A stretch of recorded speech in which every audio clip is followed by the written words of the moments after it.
ராணிப்பேட்டை மாவட்டம் வாலாஜாப்பேட்டை வட்டம் குடிமல்லூர் கிராமத்திலே எழுந்து அருள்பாலிக்கும் சவுந்தரவல்லி சமேத ஸ்ரீ பூமீஸ்வரர் திருக்கோவிலை பற்றி உங்களுக்கெல்லாம் சின்ன உரையாக நடத்துகிறேன்.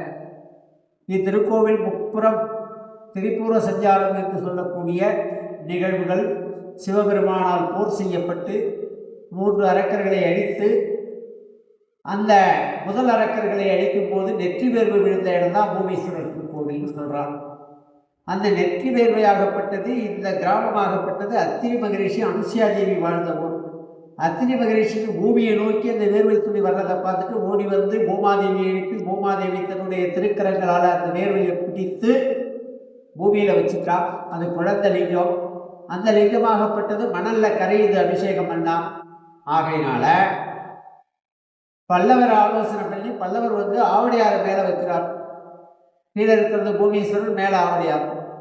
நெற்றி வேர்வையிலிருந்து தான் அந்த வாஸ்து பகவான் வந்தான். சிவனுடைய நெற்றி வியர்வையிலிருந்து வந்தவன் தான் வாஸ்து பகவான்.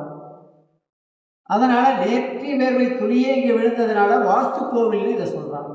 அந்த காலத்திலிருந்து பாரம்பரியம். இந்த அபிஷேகம் நடத்தி இந்த திருக்கோவிலிருந்து ஜலம் எடுத்துன்னு போய் கடகாலில் வெட்டுறான்.